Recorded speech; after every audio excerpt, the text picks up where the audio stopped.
Welcome to episode 43 of Marion Fire Department Takeover. That was a joke.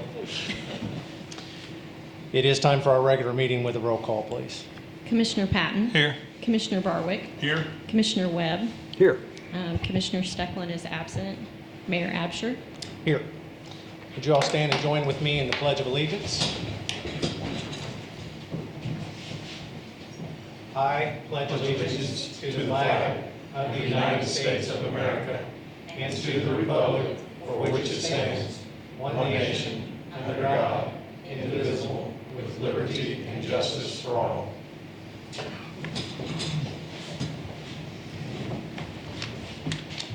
Okay, item number 3 on the agenda is public comments or audience to visitors. This is the opportunity for anyone to address the council as they see fit, subject to, sorry? Okay. First of all, good evening to everybody, Mayor, and each one of you. What I wanted to suggest, on the corner of College Street and Market, when the Civic Center has functions, those cars are parked around the corner, and it's very hard to see when you're trying to going off of College Street onto Market because of the cars you can't see. Actually, you're taking a chance pulling out because by the time you pull out, there's a car that has veered from Main Street onto Market Street. So I was wanting to make a suggestion. Is there anything that could be done to improve it? Maybe a traffic light or something? I don't think there could be a traffic. Are you talking about the cars in the senior citizens parking lot that are blocking you if you're No, sir. No? I'm right on the corner. The stop sign between the Elks and the Civic Center. Oh, From College, Yeah. and you're pulling from College out onto Market? Yes, sir. Okay.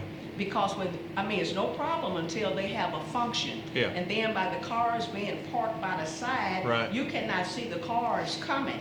So Right. actually, you're taking a chance when you pull out. Okay. So, I think what she's saying is the cars are too far south as the parking lot is, or as those parking spaces are filled up. She can't see around, or anybody can't see around that last car to the south. what do you think the fix is? Or do you have one? Well, personally, if it was some kind of stop sign, four-way sign or something, just to make people take caution, because when the people are driving from Main onto Market, they just automatically just zooming on by. Whereas if I'm sitting right there at College, waiting, by the time I look to see if something is coming from one direction, there's cars coming from others. So that means, hey, take your chance and go on out. If I can, I'll avoid going that way, but I know they're having functions. It might not be a bad idea to look at a four-way right there. Well, I don't think you can because it's just one block off the square, right? Yeah. Wouldn't you just back people up onto the square? Close. Have one that close to the square. I don't know Is she that. talking east of South Market or west? I don't know which direction. You're talking between the back of the Civic Center and the Elks, right? Yes, sir. That Yes, sir. intersection, if you're Right. going that way. No, coming to Market Street. I'm passing by the Elk. Going east. Yeah. Going east, right, East. going that way. Yes, sir. Turning left, your way is turning in any direction. Okay. Yeah. Because it's already a one-way. Well, it's one way on the other side, Yeah. right? But it's Yeah. two Right, way it's one way on the there. other side, but the side that I'm talking is both ways, because there's a lot of traffic that goes down on that street. You know, a lot of times we have that blocked for a lot of certain Yeah. events, you know. but, yeah. Why don't we take a look at it and see where that furthest south parking spot is and kind of evaluate that? Yeah. I understand what you're saying because I've done it too. You kind of got to Yes, sir. nose out there Right. and yeah. If it's no more that when they have activities going on, just block so that people know, do not come down on Liberty trying to go off on Market. Yeah. Now, that's just one suggestion. Yeah. You can get Doug look into that. Yeah, that's a particularly, I've always wondered, and I thought it would make maybe more trouble than it's worth. I wondered if College should be one way on that side as well, but I don't know if that solves this issue necessarily, but the setbacks of those buildings on the other opposite corner are old school, so to speak. They're right up on the street. That's what the problem is on that side. It's just a very difficult intersection. But what you're saying, that would be convenient if they turn College into a one-way street going that way, Yes, sir. west. And that way, they won't even touch Market because they can't go that way. Okay, we'll look at it. Thank you. Thank you. Alec? Good evening. My name is Detective Alec Jimenez. I obviously work for the Marion Police Department. What I want to do tonight is come up and invite you guys Saturday, October 11th at 6 p.m. I had every intention on coming up here and talking smack about the fire department, but there's a whole lot of them and only one of me, so I'll save all those comments for tonight. So at 6 p.m. on the 11th, we're going to do a slow pitch softball game, the PD versus the fire department. It's in recognition of our scholarship funds between the Marion PD scholarship and also the Professional Firefighters Local 2977 scholarship. So we're raising money for those two scholarship funds. What I am asking you tonight, if you guys can look at your guys' budgetary reasons and see if there's any possible donations that the city could make to help us with any kind of marketing or anything that we can essentially give back to the community. I know we're buying a lot of stuff to hand out to the kids and different things like that, which obviously comes with some funds. I know you guys have kind of set the budget for this year, but they wanted me to get up here and kind of ask if you guys could take a look at that and just let us know what help you guys can give us to kind of push this. We're hoping for a good turnout as far as the community coming out as well, and just raising a whole lot of money to give back to our high school kids. Do you have a specific request as far as the dollar amount? As far as dollar amount, no. I mean, our normal sponsorships that we're trying to get are $500 flat scholarships. But anything at this point would help to help us out with the any kind of expense that's accrued for marketing or anything that we're handing out to the community. Okay. I see you tried to tell a joke at the fire department's expense too. This is a tough crowd, isn't it? Yeah, it is. Yeah, it is. Yeah. I feel you. They're just scared. I think it's what. You're scared? Uh-huh. The 11th, at what time again? It's October 11th at 6 o'clock. It'll be out of Mountain Dew Park. So we're working with Black Diamond, working with the FD, of course, and then the police department for that whole night. So. Okay. So the money you're asking from us, you said would be used for marketing this event specifically, or not necessarily? Not specifically, but those are some of the expenses that Oh, we've realized okay. that will come. We reached out today to a couple of the local agencies, and of course they are willing to promote for a discounted rate, but there's obviously some expenses that are included with some of the other stuff that comes aside from what we'll push out on our Facebook page and what Black Diamond will push out as well. And the money that you raise, you say is given to scholarships, and it's scholarships for what? For Marion High School students. To go to college or trade school or both? Yeah, so both? our scholarship, I don't know enough about the FD scholarship. I'm sure one of them can speak on it, but our scholarship is given to seniors.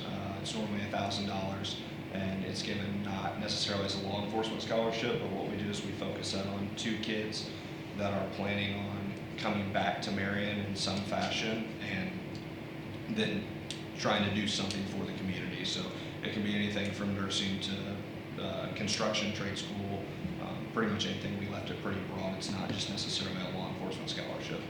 Okay. You have something to add, Chief?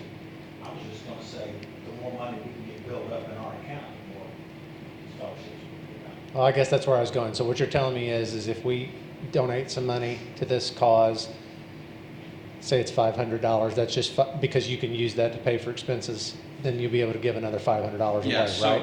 so Black Diamond is giving us a portion of the proceeds. Obviously, they're acquiring expense as far as the staffing and things for the event that night. $8 of the ticket sales goes directly to both of these scholarship funds. It's going to be split between our scholarship and theirs. And so pretty much all the money that we raise and we offset our cost, the more money that we can then accrue from the event and then put into our scholarship funds. Okay. Chief, do you have a specific amount in mind? I need somebody to tell me an amount, somebody propose an amount so we can decide. I was thinking $2,000. I'm not sure I like the way you're thinking, Chief. I would second that. Maybe go home. Okay. I gotta stay. Where are you going? Do you know what your expenses are for in aggregate? I mean, what were you looking? What are those expenses? So I haven't got the finalized quote from some of the media companies. Okay, will you put that together and get back with me so that I can then propose something to try to cover some of that with Yeah. these guys, and then I'll be Yeah, able as to. soon as I get that, I should know by Wednesday is when they said they would have that stuff to me, so. Okay. By Wednesday, I'll get that stuff sent over. You might want to include the cost of the stadium rental, gate fee, how much of the gate fee you get to keep, so on and so forth, so we know, where we're at. Are you guys going to have umpires? You're going to have volunteer Yeah, so umpires? no, they have Black Diamond supplying those, but obviously at a cost. So Okay. as soon as I get all of that information from Yeah. them, as far as a breakdown, then I can get that back to you Yeah. guys. Awesome, thank you. Great, thanks. Anyone else? Okay, we'll move on to consent agenda tonight. We have 2 invoices to approve under item A, and then the minutes from the last council meeting. Anybody on the council want any of these items removed from the consent agenda and voted upon separately? Any of our guests want any of these items voted upon with a separate vote? Okay, having no objections heard, I would entertain a motion to pass the consent agenda as presented. I make a motion to pass the consent agenda, items A and B. I would second that. Any discussion on any of these items? Roll call, please. Commissioner Patton. Yay. Commissioner Barwick. Yay. Commissioner Webb. Yay. Commissioner Stecklin's absent. Mayor Absher. Yay. All right, under new business, we'll move to fire department shortly, but I would make note that item A and the things that are happening after that are essentially precipitated by the retirement of Captain Mike Boyd, which council has not had an opportunity. He hasn't come to, and he won't, to let us thank him for his decades, in fact, of service to the city. Also wanted to make a note, I found out today that Captain Boyd's father, Harry, passed away yesterday. And Harry was a great friend to the city, longtime resident, served on many commissions and boards, and will be sorely missed. So we will want to send our condolences to the entire Boyd family. With that, we'll move on to item 5 under the fire department, item A. Commissioner Barwick. Yes, I'd like to make a motion to approve the following promotions following the retirement of Captain Mike Boyd. Sean Walsh to captain and Greg Robinson to lieutenant. I'll second that. Okay. Roll call, please. Commissioner Patton. Yay. Commissioner Barwick. Yay? Commissioner Webb. Yay. Commissioner Stecklin's absent. Mayor Absher. Yay. Chief? All right, thank you very much. Okay, tonight, I'm gonna start, just because you brought up, Mary, you brought up Mike Boyd, and I wasn't gonna say anything. But I'm gonna say this in hopes that maybe he watches the video. Mike, so here's Mike in a nutshell. And I worked with Mike a lot, some of these guys more than I did. I remember multiple times telling my wife, I can't wait to go to work today because I get to go to work with Mike Boyd. That was Mike. These guys will all tell you, Mike was a joy. He was a blast. He was there every day. He did everything that you could ask for. And Mike was a great employee. So moving on, that's all you get, Mike. So, Sean, if you'll step up here. Greg, come on up here. So tonight, I've got the privilege of doing 3 things. First 2 are the promotion of Captain Sean Walsh. Sean was hired July 1st, 2003. He's currently in his 23rd year. His father, Terry, right over there, 30 years with the Marion Fire Department and retired as captain. Sean's a lifelong resident of Marion, and Sean is currently a lieutenant for us, and he's been a lieutenant since 2020. Sean took the role as training officer that I give him in 2020 when he got lieutenant, and he's taken care of all the new hire training, a lot of the training for the department he helps organize. So when we do our new hire training, Sean sets it all up. We have guidelines we have to follow through the state, but there's a lot of things that have to be done behind the scenes. He's taking care of it. Sean, he'll take over shift 2 as the shift leader there, as the captain. Sean is a very strong leader with excellent knowledge of the fire ground. Sean will have no trouble making decisions quickly and continuing to provide a professional service to the City of Marion.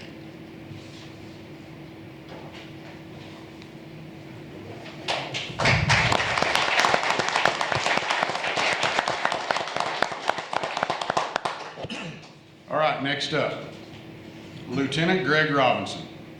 Greg was hired August of 2010. He's currently in his 15th year. Greg is an active member of the Tech Rescue Team and Dive Team. Both these guys have done a lot, and these are just short blurbs, and it's not giving them their due diligence. But Greg, something that sticks out of my mind is Greg was instrumental in starting our SAFE program that we do for the kids. Greg developed the curriculum and the class context. The class is presented to all third graders in Marion schools, and it's an 8 to 9 week program developing home safety plans, going over actual emergencies in the home, and it's been a proven success. Greg's passion for training and strong leadership style will prove invaluable for the Marion Fire Department, I can assure you. Both Sean and Greg will be a huge asset to the city, help make this department better. Thank you both for taking this next step in your careers.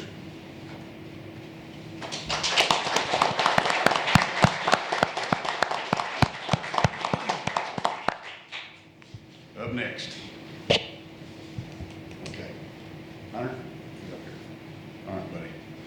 All right, up next, I'd like to introduce Hunter Hodge. Hunter is our newest hire at Marion. Marion, did you guys already? Well, we didn't. You're going to roll the dice here, big guy. You want to go ahead and do it first? Or you I think we should. All right, go for it. I think that's a good idea. We'll wait. Commissioner Barwick, item 5B. I'd like to make a motion to approve the recommendation of the Merit Board to hire Hunter Hodge to the role of firefighter, filling the vacancy created by the promotions and the retirement of Captain Mike Boyd. I'll second that. Okay, roll call, please. Commissioner Patton, Yay. Commissioner Barwick, Yay. Commissioner Webb, Yay. Commissioner Stecklin's absent, Mayor Absher. Yay. Whew. Skating on the edge there, chief. Well, I couldn't remember if you did it or not, and I didn't think I remember calling his name. All right, this is Hunter Hodge. He graduated from Crab Orchard High School in 2020. Hunter's 23 years old, and he's had a passion for the fire service for several years. I got to know Hunter when Williamson County put on the fire academy at our facility, at our training facility in Marion. He was 18 years old, so I got to know him then. And he took off at that point. Hunter has a bachelor's degree in fire arson and explosive investigation from Eastern Kentucky University. Before getting hired at Marion Fire Department, Hunter has been an active fire investigator for Rimkus Consulting Group. He'd been doing that. And he decided he wanted to get into firefighting and leave that, so you're gonna get it. We look forward to having Hunter. We feel he'll be a great addition to the Marion Fire Department. Congratulations.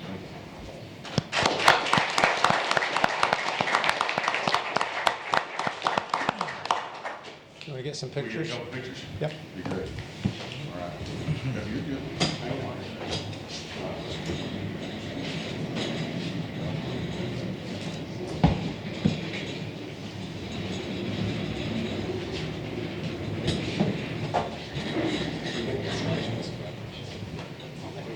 Thanks, guys. I'll bring Hunter up next. Thank you. You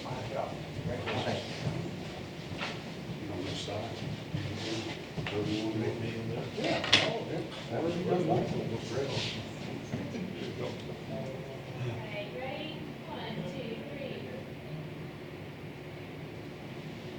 We're good, we're ready for Hunter? We can get their families and let them take it. Yep. That'll be great. That'll be great. Hunter, let's get one with you and all, you gentlemen.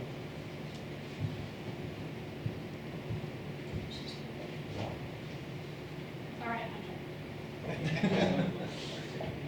All right, you ready? 1, 2, 3.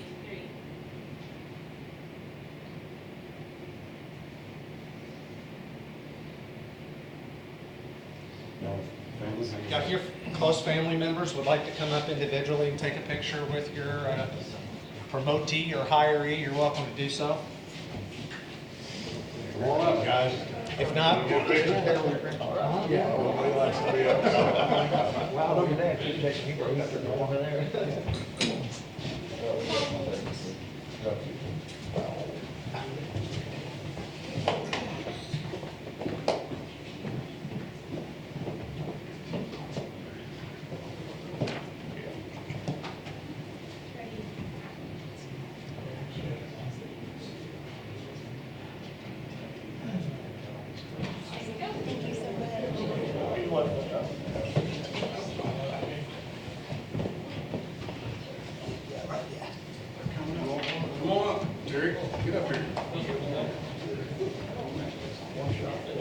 One, two,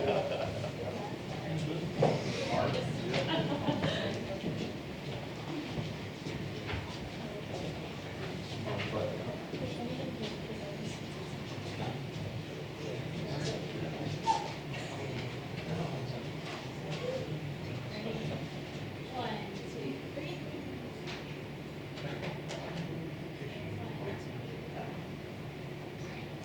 Thank you. Thank you very much. Ready?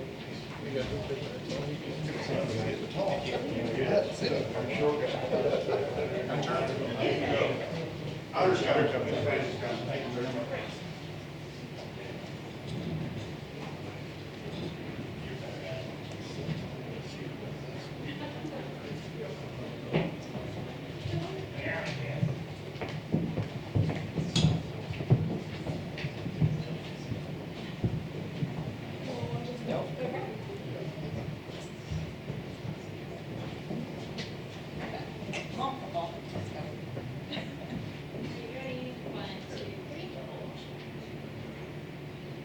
One, two, three. Welcome. Congratulations. Thank you. Congratulations. Okay.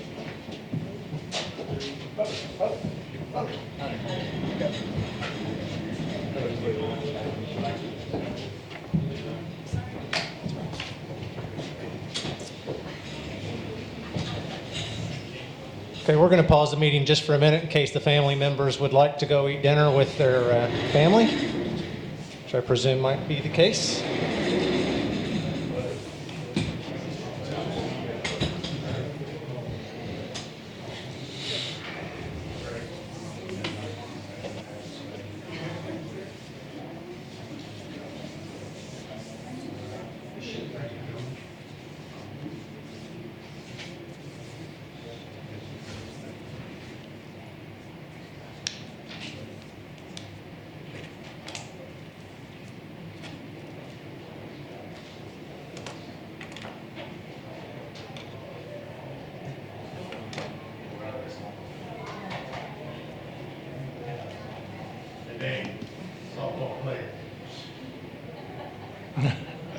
Whatever.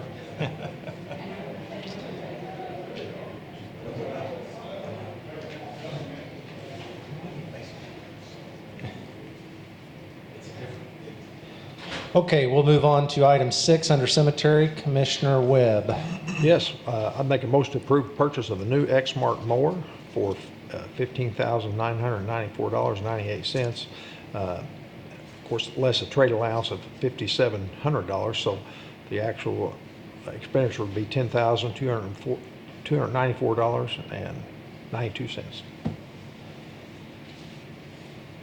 I'll make that my motion. I'll second. Okay, any discussion on item 6A? Roll call, please. Commissioner Patton, Yay. Commissioner Barwick, Yay? Commissioner Webb, Yay. Commissioner Stecklin's absent, Mayor Absher. Yay. Item 7A be my, I would move to approve fiscal year 26 TIF grant applications received through September 5th. That's listed in your packet.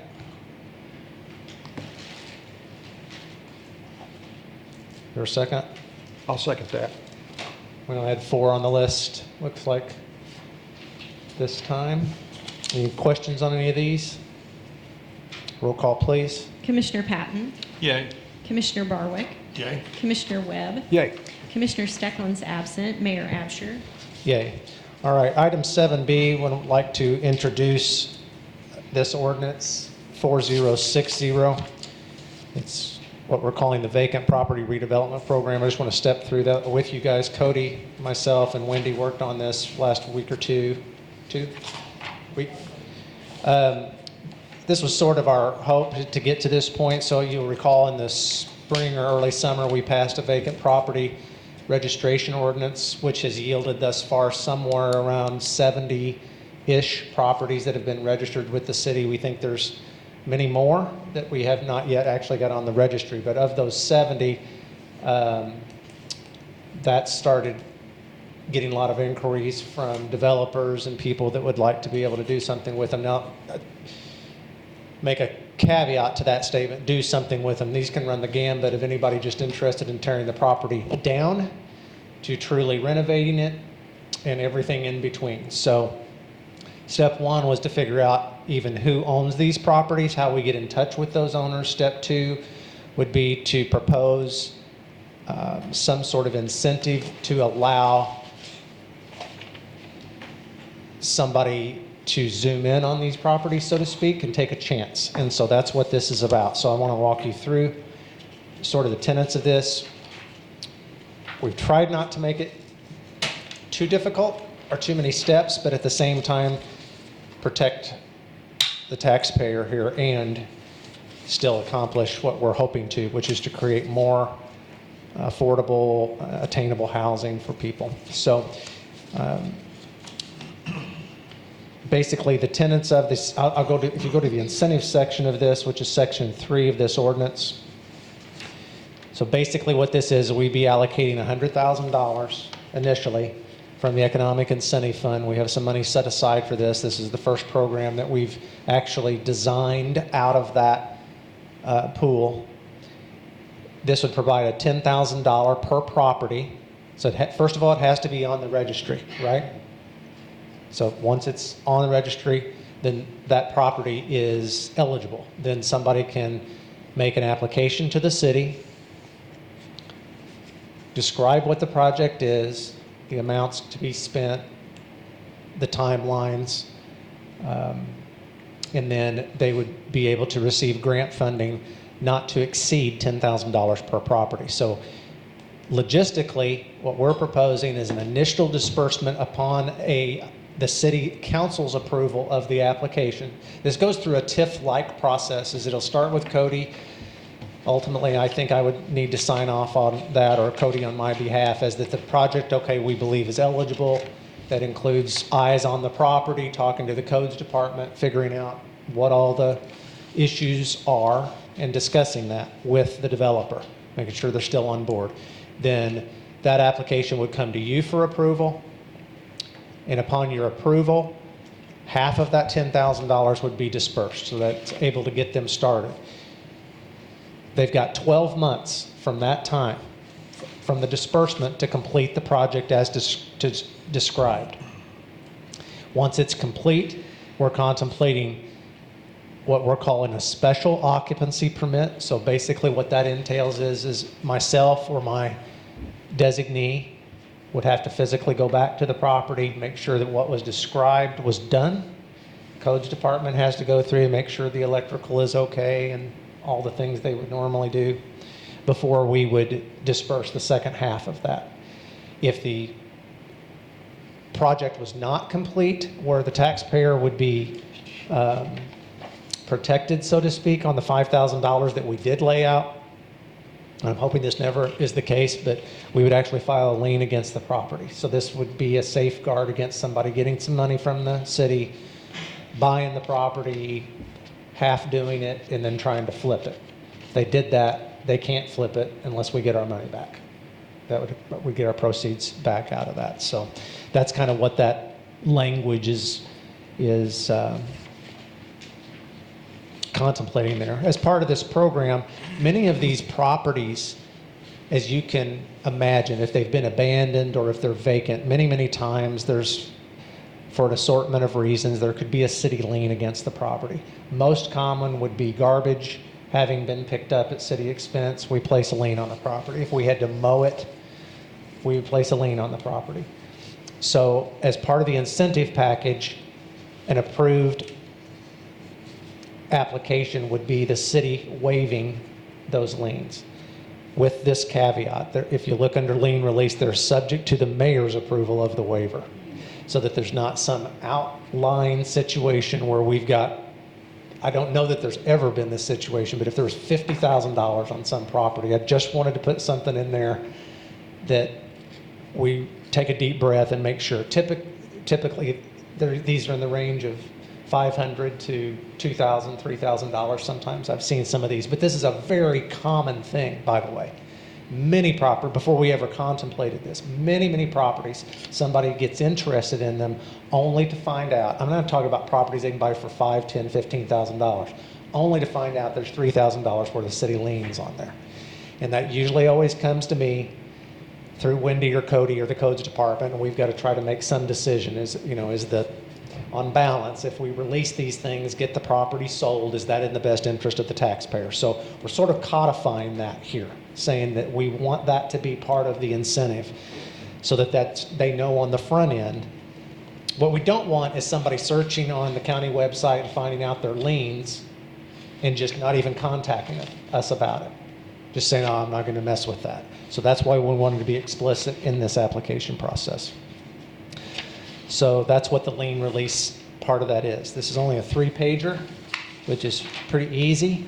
This will come to you very similar as the TIF grant applications do, but this has nothing to do with TIF. This is citywide. So any property that is on that registry, doesn't matter whether it's in a TIF district or not, would qualify in theory, as long as what they are planning on doing qualifies in the administrator's judgment. So then those things will come to you. We would approve those, I suppose, in batch like we have the TIF grant applications, although there won't be that many over the course of a year.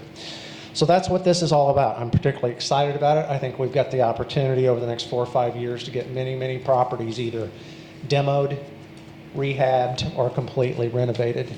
And that should be exciting. So I'll just go ahead and make a motion on this so that we can discuss it further, but I wanted to give you my spiel on the why behind that. I would move to approve ordinance 4060, creating the vacant property redevelopment program. Second that. Okay, you guys see anything we left out on this, or things you don't like that's included? There's not that much to this. It's pretty straightforward, but if there's something on there you... So I assume this is lots with houses on them, or is it vacant lots also? Or? Well, it could be a vacant lot, right? Or no, because it's not on the registry. It could be commercial or residential. Yeah. Okay. Yeah. So to be on the registry, it has to actually be a vacant structure. Quite a few of these instances, I would say a vacant lot would be an improvement. So that's why we would contemplate demolition in some of these instances as well. Question I have, all taxes due to Williamson County must be current before application approval. There may be some instances where the tax liens could be paid at closing. So is that something that we want to look into in case, let's say owner A has got $3,000 worth of tax liens and he's selling the lot for 10 grand, doesn't have the $3,000 to pay it off. Can we go ahead and approve and step forward and move forward if we are promised that taxes will be paid at closing? I would say that we would need to contemplate whether we think a renovation was actually going to happen if the person was having trouble paying off those. I'm saying if... The way it's worded in the ordinance, actually on the last page, 5 number 2, it says funds will only be dispersed upon confirmation that they have completed acquisition of the property and commenced the activities. So I'm assuming if those back taxes are paid during the closing of the property, so once they've acquired it, we know that those back taxes have been paid, then They can make application ahead of closing. Okay. They can be approved ahead of closing. That They makes will not sense. receive funds That until makes closing. sense. That makes sense, yeah. We want to make sure that they have skin in the game. Yeah, I and guess. there's, again, with a lot of these properties, there's a pretty good likelihood that there's more than 1 year's worth of taxes due on them. Yeah, That's a common occurrence here as well. right. The only other, it just left me. The answer was yes. Huh? The answer was yes. There was another scenario I was thinking of, but like I said, it left me, so.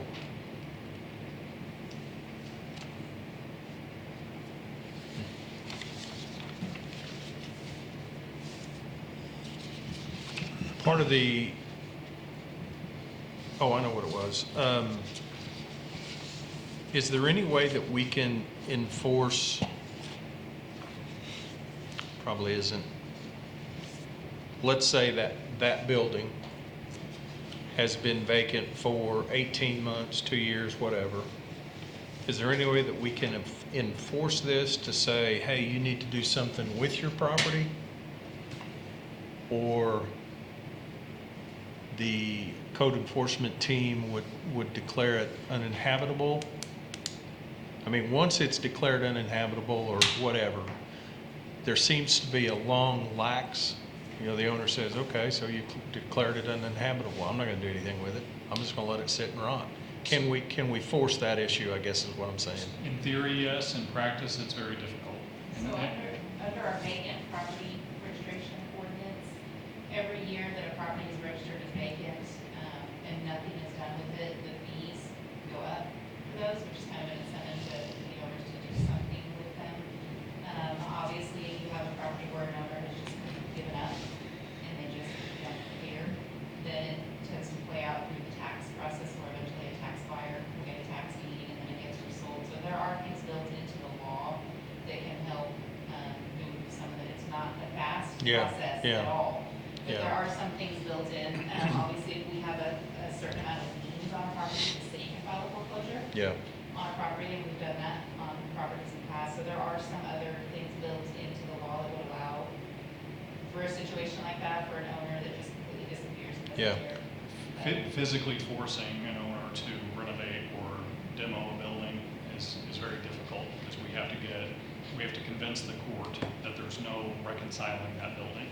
If there's a hope of reconciling that building or rehabilitating that building, it's been our experience that the courts err on the side of the owner in that case, and very few instances were actually granted a demolition unless it's been substantially burned or something like that. But just to see a house on a corner that, oh man, that looks terrible, there's a very slim chance that we're actually going to be able to be granted a demo on a property like that. And I guess what spurred that thought, I can think of a couple residences that have been there for years with a yellow sign on them that says, I've got 2 in my neighborhood. get out, uninhabitable. We have to, essentially the court requires us to hire a structural engineer to write a report on that property that says, under no circumstances could this home or this building be rehabilitated and occupied again.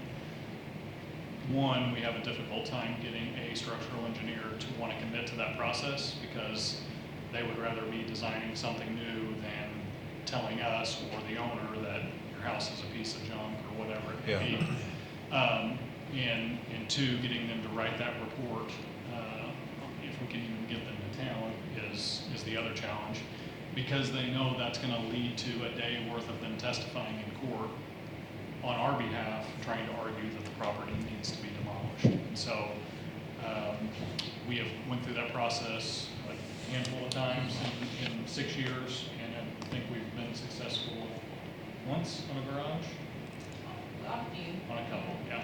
But it's gotten to the point where we can no longer find a structural engineer to do that work on our behalf. It's very expensive if you do. Yeah. And time consuming. Time consuming. Nothing happens fast. Correct. Yeah. Okay. Court case is scheduled out 6 months or whatever. The court system is slow. We've actually sent one of our code officers to some additional training. Obviously, he's not a structural engineer. We've not sent him to engineering school by any means, but he has gone through some additional training, because while the courts have not specifically said you have to have a structural engineer, they basically said you have to have expert testimony that shows that the building is in an unsafe condition. Yeah. So. We tried to cut out the need for an engineer in that process, but I don't know that we've tested that theory yet. Not, we have not. Okay. Be argued very easily than the other way. Yeah. I think that's all that I had. This Any other gives questions? us a start anyway. Yeah, and there's a piece in here that requires us to renew this every year if this is going to be an annual program for us. And obviously, we can tweak it at renewal if we decide to. If something's not working or we think something could be better, we can make those changes annually. Or we can amend the ordinance mid-year too. Yeah, anytime. Change it. It's not working. Any other questions? Roll call, please. Commissioner Patton? Yay. Commissioner Barwick? Yay. Commissioner Webb? Yay. Commissioner Stecklin's absent. Mayor Absher? Yay. Commissioner reports. Doug, do you have a report? No, I do not from the treasurer's office. Commissioner Barwick? I have a report from the Marion Police Department for the month of August. There were 21 city ordinance violations, 222 citations issued, 24 warrant arrests, 340 incidents reported, 182 traffic accidents, and 2 DUIs. We had 2,004 dispatched calls, 1,805 emergency calls, 4,279 non-emergency calls, and there were 204 ambulance calls. Okay. That's all I have. Commissioner Webb? Yeah, the street department, been replacing some pavement and gutters on Mark Twain Avenue, which is out off Skyline. Sidewalk work on Goodall, Liberty, Chestnut Streets. Still hauling some brush as it shows up. Been doing some riprap work on various ditches that resulted from the spring and the summer rains and floods we had, so I'm trying to get that caught up. Sealing asphalt cracks on various parking lots around town as well. And they scrubbed the bricks on the square, so looking good. That scrubber works well, too. Yeah. I will say, Allegedly. our asphalt overlay program is going to be put off, looks like, till late September as far as the start date, so that's cutting it kind of close. I think we've got. Are they just busy on other jobs? Yes, they are. Yeah, I think there's a lot of, if you drive the roads of Southern Illinois, they're working everywhere right now, so. But anyway, hopefully we'll get that started here in the next couple of weeks and the weather stays nice, so. Cemetery, we had 5 burials in the month of August. Okay, I've got a note here from the water department. In Commissioner Stecklin's absence, there were 2 new service taps, 4 water leaks, 3 services were updated, 4 fire hydrants were repaired, and 3 meter pits were repaired. Under miscellaneous, I just want to take an opportunity to thank everyone that was involved, from the Veterans on Parade Committee to the Heroes United group that brought in the Freedom Sings program and group. It was a wonderful day. The weather could not have been more perfect for a wonderful parade. We had, what do we think, on the square of the evening of the concert, 300 people, I'd say, somewhere. That's such a hard thing to judge. But we think about 300 people, easily 2 to 3 times as much attendance as last year, which was our inaugural year of that. And such a unique program and so profound. So to everybody that was involved in that, what a point of pride for Marion, Illinois to celebrate our veterans the way we do the first weekend of September every year. So appreciate that. Anything else to come under miscellaneous for the good of the city? Cody? Wendy? Chief? Rachel? Clarence? Terrence? Whatever your name is. Good. All right. I have no idea where that came from. Not the first clue. Been a long day. I will say Clarence was the angel. Yeah, he was, yeah. That's not what I meant. Okay, anybody have a need for a Maybe a good name I'm for gonna it get for now. myself Yeah, maybe a all good worked one. up. Mainly because Cody's looking at me weird. Anybody have a closed or executive session need this evening? Okay, hearing no need, I would entertain a motion for adjournment. I'll make a motion, we adjourn. I'll second. Oh. Is today just Monday? Yeah. Roll call, please. Commissioner Patton? Yay. Commissioner Barwick? Yay. Commissioner Webb? Yay. Commissioner Stecklin's absent. Mayor Absher? Yes. Thank you, everybody.